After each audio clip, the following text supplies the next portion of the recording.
So you're in the right place if you're a people pleaser. And in this video, it's going to be a bit of a rant, I'm warning you. I'm going to give you my own experience of how I ended up becoming a people pleaser and how exhausting it is. Because if you're listening to this now and you're like, yeah, I might be a bit of a people pleaser. Well, the easiest way to know is, are you always exhausted? And do you find it hard to say no? So someone gives you a ring and say, oh, Damo, Jesus, would you mind coming down here helping me this? Oh, yeah, no worries. Oh, do you mind staying later at work today because that job needs to get... Yeah, no worries. Oh, can you pick up the kids over here? Yeah, no worries. Oh, can you do this? Can you do that? Yep. And then part of saying yes is, fuck's sake, Jesus, that person did not realise I've fucking so much to do. There's resentment then towards the person or people that you're helping out. Because on one hand, yes, you want to help out, but number two, you don't fucking have the time and you're fucking exhausted. So there's the resentment builds up. So yeah, I'm helping, but yeah, fuck the person. People pleasing is a fucking pandemic. And I speak to men every day that have this issue. Now, let me go into why you become a people pleaser. And I'm going to give my own example here so you can kind of understand. Okay, as young men in Ireland, when we grow up, we are always seeking approval. That's the male's world. For females, seeking approval kind of comes automatically, or getting approval comes automatically because you're female. You'd say, oh, well done, good girl, yes, happy days. But for men, it doesn't come as easy.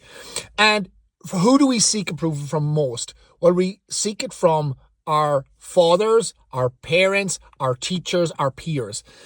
If you're an Irishman that grew up in rural Ireland, waiting for your parents to be like, oh, well done, son, I'm proud of you, good job, especially if you were an 80s kid like myself, it just didn't happen. And that's not because you were neglected or because your parents didn't love you. It's just that they never heard it before you. It was never said to them. And so why would they say something that they never heard themselves to you? And also in that, it's like if you were working on a farm, bringing home the turf, saving the hay, feeding the cattle, putting out silage. That's just what happens on the farm. You can't be fucking getting thanks for everything that you do. So for me growing up, it wasn't until I left home and went to college, because in primary school, secondary school, very quiet, very timid, just especially in secondary school, didn't really say much to anyone for the entire time I was there. I had my small group of friends that I would have hung around with.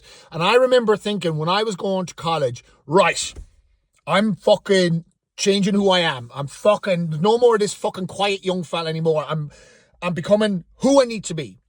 So I went to college and I discovered alcohol, an abundance of alcohol. And then that came along with this shift in personality to be confident and out there. So I gained this kind of connection that my confidence and people liking me and getting validation comes parallel with alcohol and also drugs. Because it was the alcohol first. Oh, I'm a funny guy. People like me. So let's do more of this. So I doubled down on it. I'd be out. I was the party guy. I was always the one at the bar buying shots for people, spending all my money on them. You know who you are. You know you do it too. Spending all my money on them. Because why? I didn't want the party to end. Because why? If the party ended and I stopped being the entertainer, well then I had to go back to not being validated.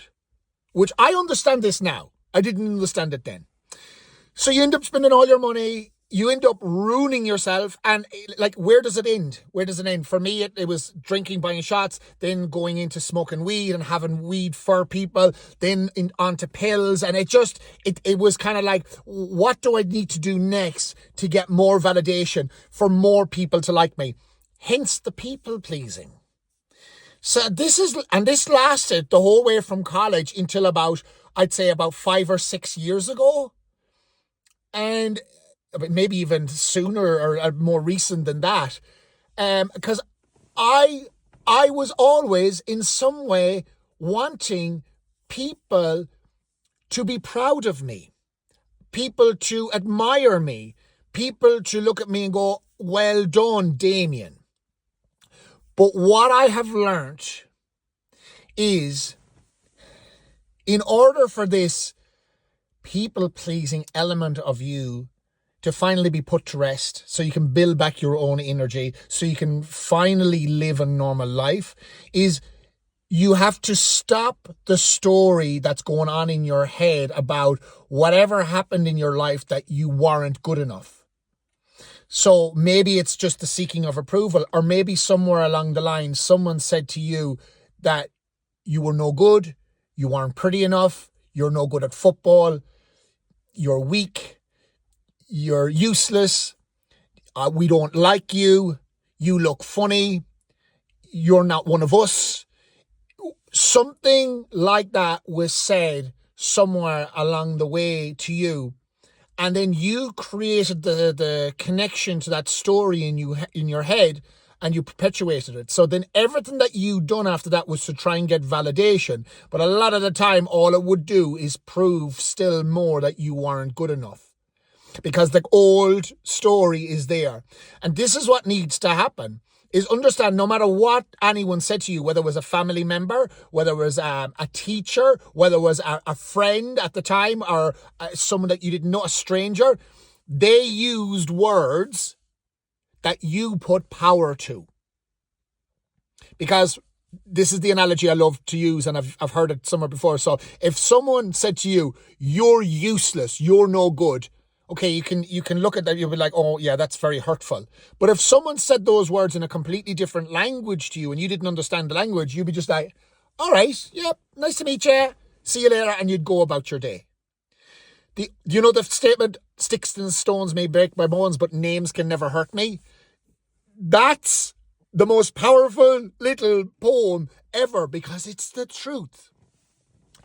Someone can say whatever they fucking want to you. They can call you ugly, they can call you fat, they can call you stupid, they can call you useless, they can call you whatever. You choose, whatever you were called. But you're the one that gave it power. So what needs to happen is you need to change that connection to that story and build the new story. For me, it was a journey to meet my inner young fella, which I've spoke about before, and him telling me he was proud of me. Because that's what I want to ask you now, is if you were to sit beside your 12-year-old self, would he be able to look up at you and say, I'm proud of you? And if he's not able to say that to you, what needs to change? Because you know yourself, you've ran yourself into the ground. You're fucking exhausted. You're tired. You're at your wit's end. You're like, where do I go with this? What do I fucking do? How do I get out of this cycle? It's not anything anyone can give you. It has to come from yourself. Changing that fucking story that you're connected to and being proud of you. When that happened for me, it was literally an overnight switch. I literally was like, I literally woke up and I was like, what the fuck am I doing?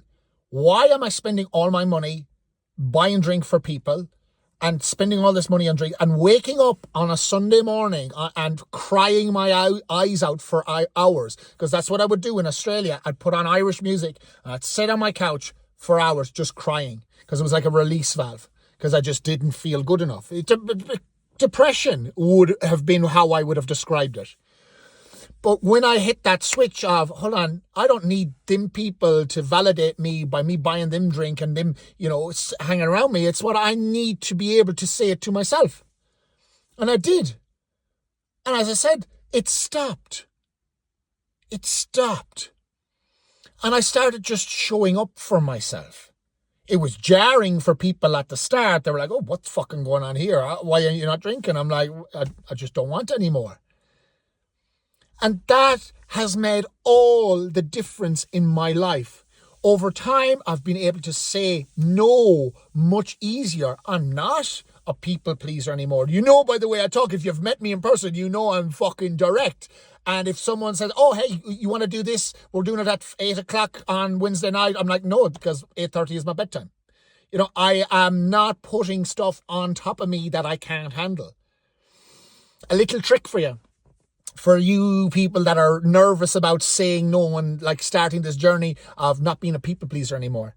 When someone asks you to help them with something or do something with them, rather than saying no, because that can be hard, that can be hard out the gap, what you will say is, let me get back to you. Let me get back to you is a simple sentence that you can use to actually think, okay, well, is this something that I can do? Is this something that I have time for?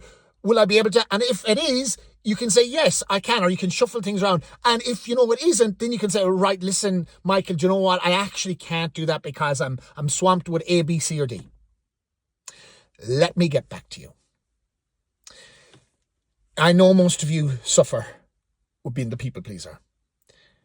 Let me know in the comments where you have suffered with this. Most of you are going to say, it makes me exhausted. And I get it.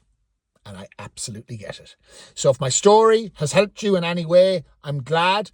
Change the story up here, the connection to the program that's running.